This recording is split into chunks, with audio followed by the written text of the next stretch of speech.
saya Putra selaku produser dari lagu Sindu Aku Bukan Homo. Sebelumnya saya akan jelaskan latar belakang inspirasi lagu ini.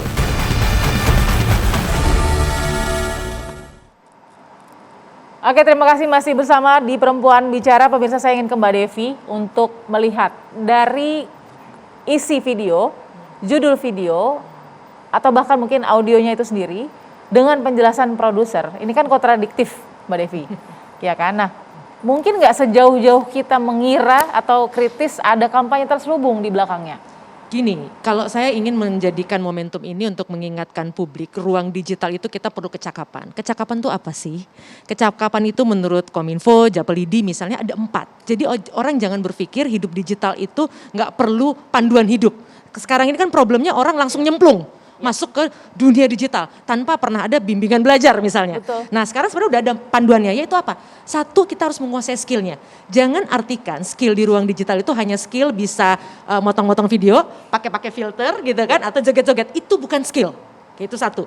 Yang kedua soal safety, bicara soal anak. Anak harus diingatkan, jangan menampilkan wajahnya misalnya. Karena wajahnya itu nanti bisa digunakan, wajahnya dia tapi badannya, tubuhnya digunting, dipakai orang dewasa, terus nanti dia jadi malu. Itu menjadi aib dia dan dia bisa bunuh diri dan sebagainya. Yang ketiga, soal etika. Mohon maaf, kita ini menarik, misalnya ada sebuah riset yang mengatakan orang Indonesia saat ini kebetulan sedang dinyatakan tidak terlalu sopan dalam hal berkomunikasi. Padahal kita masyarakat yang terkenal keramahannya. Nah, artinya orang tuh nggak bisa tiba-tiba jadi ramah, harus diajarkan. Nah, yang keempat adalah soal tadi, budaya. Artinya apa? Bagaimana di ruang digital ini justru adalah kesempatan bagi kita kalau mau eksis, gunakan budaya kita, jangan budaya impor. Tapi kalau kita kembali ke kontradiksinya penjelasan produser dengan konten itu sendiri, dia klaim terasa terganggu tercipta lagu itu, lalu kemudian nggak tahu filtrasinya nyasar ke YouTube Kids. Ada nggak mungkin pikiran untuk kampanye ini memang terselubung saja gitu? Gini, kita tidak bisa menyimpulkan sesuatu yang besar melalui sebuah fenomena satu persatu tadi. Ini kan kasus-kasus. Tapi artinya justru ini yang harusnya makin memperkuat kita bahwa memang mau bicara kecakapan digital itu nggak bisa berpikir kalau orang dewasa pasti sudah paham. Tidak, kita harus mulai mau orang dewasa mau anak kecil. Makanya sekarang lagi kampanye lagi luar biasa makin cakap digital itu karena masalah-masalah begini. Etika itu sekali lagi kita tidak bisa mengharapkan manusia itu tiba-tiba berbudaya, tiba-tiba beretika. Harus diajarkan. Nah, memang problem, dan ini problem seluruh dunia. Kalau dikatakan pendidikan kita tertinggal, menurut hemat saya tidak. Oke, ada pengajar-pengajar yang memang belum paham. Tapi semenjak pemerintahan yang sekarang justru saya melihat ada upaya keras supaya membuka model pembelajaran yang berdialog. Kalau dulu kan kita sistemnya adalah top down. Jadi siswa yang ngikutin saja. Kalau sekarang sudah mulai dalam materi-materi paling tidak anak saya dua-duanya saya tanya, saya selalu tanya gimana? Oh ya seru mami, aku diajak ngobrol, aku ditanya pendapat aku. Nah itu salah satu modal untuk tadi mencapai berpikir kritis. Kritis itu bukan berarti selalu protes loh. Kritis bukan masalah protes ya, tapi dia tahu apa yang harus dia konsumsi dengan baik dan apa yang kemudian harus dia sampaikan. Bertolak belakang dengan Mbak Sis tadi katakan pendidikan kita sekarang justru menumpulkan kekritisan. Iya, kan kita kan bisa membandingkan ya, mungkin di kota-kota besar, karena saya juga suka pergi ke berbagai tempat, memang kan nggak terlalu standar, meskipun katanya kurikulumnya satu, sumber daya manusia, sumber daya ininya ya. Jadi dan bagaimana perilaku pengajar ke peserta didik itu bisa sangat berbeda-beda. Nggak semua pengajar suka kan, atau sekolah suka dengan anak yang kritis. Misalnya begini, kalau di luar misalnya anak-anak itu bisa berdemonstrasi tentang iklim. Dan kita di Indonesia merayakan itu, tapi begitu ada anak pelajar kita demonstrasi, apakah kita suka? Kan rata-rata enggak itu. Gitu. Padahal itu adalah bagian kekritisan. Selama dia nggak melakukan kekerasan ya itu sah-sah saja dong, harusnya dirayakan dan kemudian dibimbing gitu. Tapi on the other hand paling tidak nih ya, ini juga jadi tantangan kalau ada cakap literasi digital tadi terpenuhi atau tercapai Bu Retno. Apakah kita memang menerima bahwa anak-anak Indonesia harus mengerti konten tentang LGBT dan bisa menerima keberadaan mereka? Ya, yang pertama memang soal digital aja ya. Jadi kalau data kami nih ya, karena PJJ dan PTM, sekarang mulai PTM tapi ketika PJJ ya, itu dua survei kami membuktikan bahwa anak-anak pada keluarga kaya, menengah ke atas memang terlayani. karena mereka memiliki segalanya. Tapi untuk menengah ke bawah memang enggak. Jadi menurut saya ketimpangan itu memang terjadi, ketimpangan digital tadi. Dan ketimpangan digital itu betul larinya ke tadi ya, misalnya di luar Jawa, yang kedua adalah daerah-daerah pedesaan. Perkotaan mungkin masih bisa akses. Nah sekarang kalau kita berbicara soal, gini ya, sekali lagi saya mengatakan bahwa sekolah itu adalah tempat anak-anak itu berlatih atau terlatih untuk menggunakan pikirannya. Ya itu memang beragam ya, tetap termasuk tadi mengungkapkan pendapat.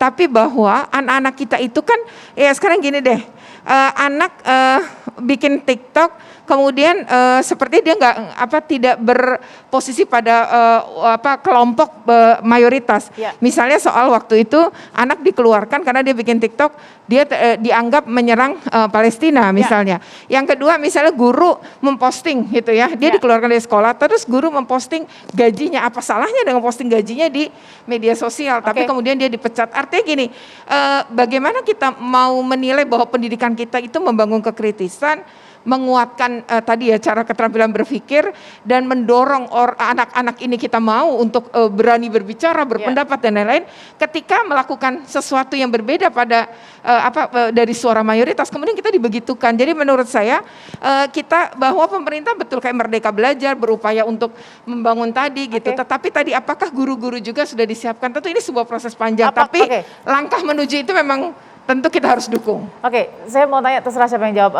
Apakah anak-anak juga punya hak untuk mendapatkan konten sehat? Jadi bukan hanya menerima tadi sebagai defensif saja gitu? Ya harus, tapi persoalannya banyak orang yang tua tidak sadar bahwa ada aturan. Pertama, anak di bawah 18 bulan itu mohon kalau internet atau gawai itu cukup hanya chatting atau video call. Jangan kemudian berjam-jam biar bisa makan gitu kan.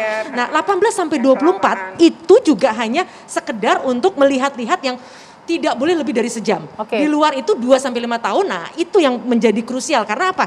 Sampai tidur pun sebelah dengan gawai. Dan bahkan dibiarkan. Nah jadi ini ada hal-hal yang memang kita perlu literasi masyarakat lebih sering lagi. Tapi seperti Mbak tadi katakan, apakah anak berhak mendapatkan konten-konten sehat, yang sesuai usianya, melindungi dia? Iya, saya rasa kita semua harus berjuang untuk itu. Kewajiban di dalam konteks itu, apalagi kalau tadi, percaya nggak bahwa ada di daerah, salah satu daerah di Republik kita, mahasiswa saja nggak bisa baca dan nggak bisa menulis? Di daerah mana, Bu? Baik. Nanti saya kasih tahu, tapi itu ada. Ya.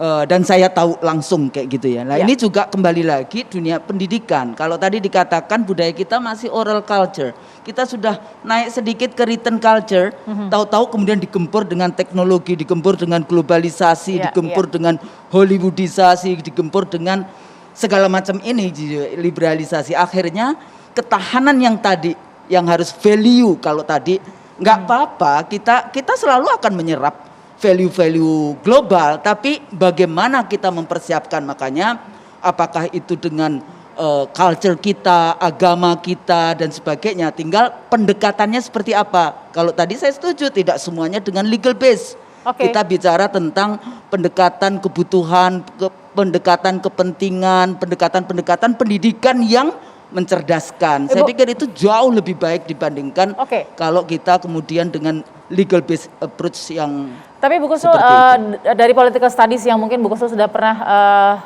selami begitu ya, ada tidak sih kampanye terselubung seperti ini, khususnya mungkin konten-konten ya sebetulnya itu bagian dari kampanye global. Kalau kita itu kan gempuran-gempuran materialisme, gempuran liberalisme, pragmatisme, gaya hidup dan sebagainya, fashion kayak gitu. Jadi itu sudah fakta yang sudah harus diterima. Itu sudah, hampir semua orang paham dengan, bukan semua ya, artinya educated group. Karena kalau kita bicara bangsa Indonesia, yang tadi saya katakan, warga negara Indonesia itu rata-rata pendidikannya SMP. Makanya dengan daring seperti ini, itu persoalan-persoalan perkawinan anak meningkat, hamil di luar sekolah, di luar nikah meningkat ya, dan sebagainya, online ya, sekarang ada PSK online dan sebagainya, yang itu sebetulnya di satu sisi kita adopted ya, kita mengambil teknologi modern, tapi kita tidak menggunakan dengan cara yang tadi dikatakan smart, cerdas untuk kepentingan mengasah otak kita. Jadi di mana letaknya policy negara?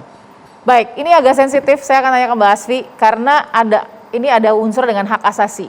Kalau kita bicara hak asasi, karena tadi sudah faktanya on the field memang ada kondisi campaign LGBT dan lain-lain. Nah, apakah kita memberikan hak asasi manusia terhadap komunitas ini sesaat lagi ya Mbak Asfi ya, tetap di Perempuan Bicara.